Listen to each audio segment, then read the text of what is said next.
Welcome to R&B Reviews. Sit back and enjoy and watch the review. Like and subscribe right now.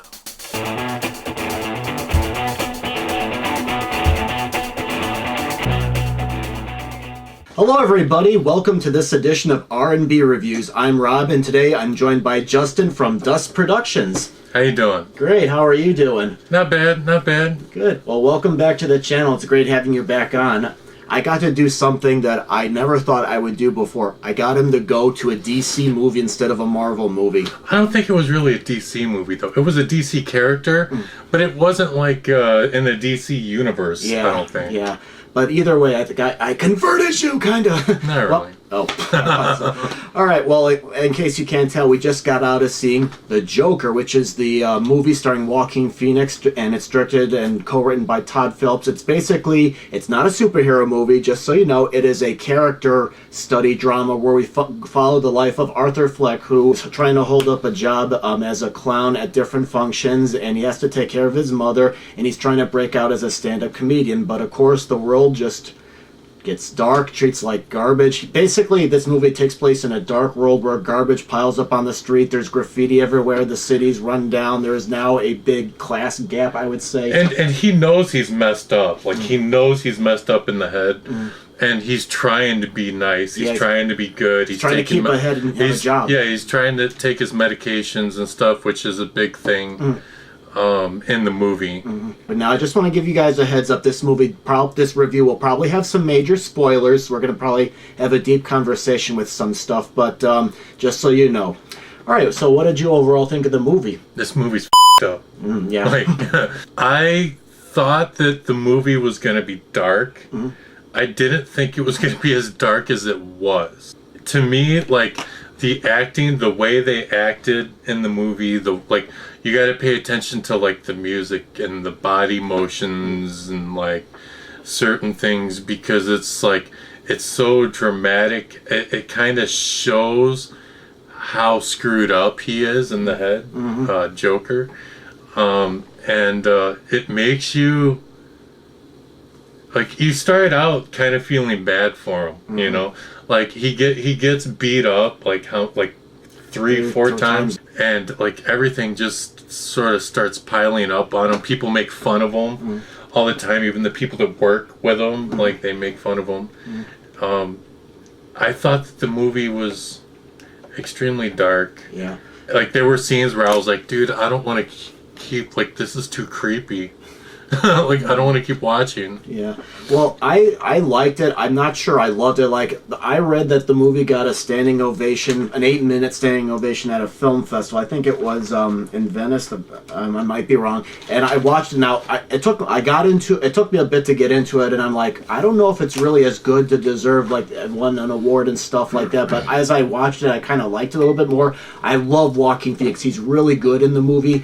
I thought he did a terrific job, and I thought the movie touched upon some issues that I think, you know, is relevant now. Like, for example, there's talk about cutting programs that benefit people in this movie, and, you know, how, you know, he's you said after we walked out of the movie, society turned him into a psychopath, you know. Yeah, society turned him into a psychopath. In the movie, he's seeing a therapist, like, every week. Yeah, I think so.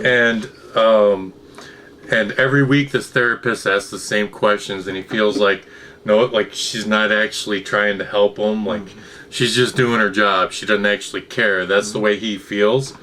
And then finally he goes to a session, and she goes, look, this is being cut. This is the last time you're going to see me. Government funding, blah, blah, blah, you know. And then he asked about his medication, and she was like, you're not getting that anymore either. And that's what really screwed things up, was the fact that he was taking 7 different medications. Yeah. And he couldn't get them anymore. Yeah. Now, this movie reminded me of another movie. It's Kings of Comedy, that was directed by Martin Scorsese. In that movie, there's this upcoming stand-up comedian that dreams of being on a talk show like The Tonight Show, kind of like what's here now.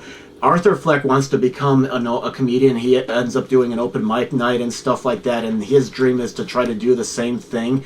And it's interesting because that character is kind of messed up in the head too, and you sometimes question whether what you're seeing is really happening or if it's in his head. There's moments that do that here, and it's it's very suspenseful, and it's loaded with dark humor, and it really has you on the edge of your seat at times. It's kind of it's kind of like Fight Club. This, like I mentioned, it's a standalone movie. It's not going to be part of the DC movie universe. I know people were asking, is this Joker going to be in upcoming like Batman movie? But Rob Pryor said, I don't think that can happen. This is more like a gritty realism-esque picture, and the others are like comic book movies with over the top action and stuff like that.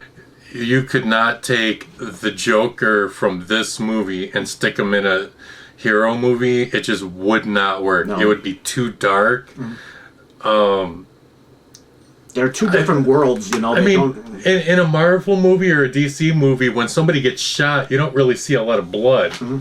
You see a lot of blood in this movie. Mm-hmm. If somebody gets shot, you see the blood, and you see the blood splatter on the dude's face. Mm-hmm. If somebody gets stabbed with something, there's blood everywhere. It's not like any of the. It's a very graphic movie at times. And we went to a screening and somebody brought their kid to this movie. I would not bring little kids to this movie. It's R-rated for a reason. Yeah, do not bring your kids to this.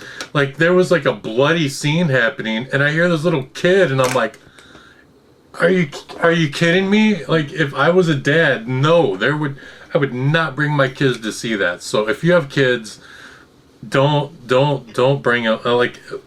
How old would you say? I don't know, maybe over 13 at least. I would say 13, 14. Anybody younger than that, you shouldn't be watching this. Mm-hmm. And they also, you said, some people are saying that this is an anti-hero movie.